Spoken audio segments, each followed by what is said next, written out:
নাহিদ ইসলাম সহ কোটা সংস্কার আন্দোলনের ৬ সমন্বয়ক বর্তমানে ঢাকা মহানগর গোয়েন্দা পুলিশের হেফাজতে আছেন। সেখান থেকেই এক ভিডিও বার্তায় তারা কর্মসূচি প্রত্যাহারের ঘোষণা দেন। তবে এই সিদ্ধান্তের সঙ্গে ভিন্ন মত জানিয়ে বিবৃতি দিয়েছেন আন্দোলনের একাধিক সমন্বয়ক।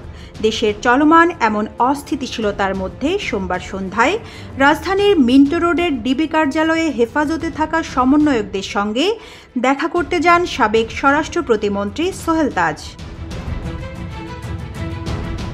বাংলাদেশের প্রথম প্রধানমন্ত্রী তাজউদ্দিন আহমেদের ছেলে সোহেল তাজ প্রায় ১.৫ ঘণ্টা ডিবি কার্যালয়ে অবস্থান করেন। ৬ সমন্বয়কের সঙ্গে তিনি দেখা করতে চাইলে ঊর্ধ্বতন কর্তৃপক্ষের অনুমতি নিয়ে দেখা করার পরামর্শ দেওয়া হয়েছে তাকে। সন্ধ্যা ৭টার দিকে ডিবি কার্যালয় থেকে বেরিয়ে সাংবাদিকদের সোহেল তাজ বলেন, বিবেকের তাড়নায় কোটা সংস্কার আন্দোলনের সমন্বয়কদের খোঁজ নিতে এসেছিলেন। তাদেরকে কেন এখানে আনা হয়েছে, গ্রেপ্তার করা হয়েছে কিনা এবং কখন মুক্তি দেওয়া হবে, এই ৩ বিষয়ে ডিবি প্রধান মোহাম্মদ হারুনুর রশিদের কাছে জানতে চেয়েছিলেন, কিন্তু তার কোনো প্রশ্নেরই সন্তোষজনক জবাব পাননি। ডিবি প্রধান পরবর্তী সময়ে ঊর্ধ্বতন কর্মকর্তাদের সঙ্গে কথা বলে সোহেল তাজকে জানিয়েছেন, এই ৬ সমন্বয়কারীর নিরাপত্তা নিয়ে উদ্বিগ্ন ছিলেন বলে তাদের নিরাপদ হেফাজতে নেওয়া হয়েছে। তখন সোহেল তাজ জানতে চান, সমন্বয়কারীরা নিরাপত্তা প্রার্থনা করেছিলেন কিনা।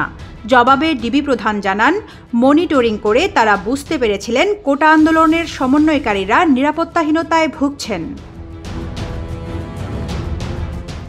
৬ সমন্বয়কারীকে কখন সেফ কাস্টডি থেকে মুক্তি দেওয়া হবে, সোহেল তাজের প্রশ্নের জবাবে হারুনুর রশিদ জানান, ঊর্ধ্বতন কর্তৃপক্ষের নির্দেশনা আসলেই মুক্তি পাবেন সমন্বয়কারীরা।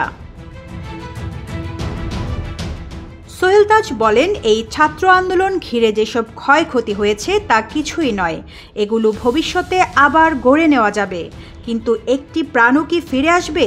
প্রাণের মূল্য কিন্তু কোটি টাকার চেয়েও অনেক বেশি, বলেন সাবেক এই স্বরাষ্ট্রমন্ত্রী। এ সময় তিনি আইনশৃঙ্খলা বাহিনীর প্রতি আহ্বান জানান, শিক্ষার্থীদের বুকে আর একটি গুলিও যেন না লাগে। বলেন, প্রতিটি হত্যাকাণ্ড নিরপেক্ষভাবে তদন্ত করতে হবে, কোনোভাবেই বিচার বহির্ভূত হত্যা করা যাবে না, নির্বিচারে গ্রেপ্তার করা থেকে বিরত থাকার আহ্বানও জানান সাবেক এই স্বরাষ্ট্রমন্ত্রী।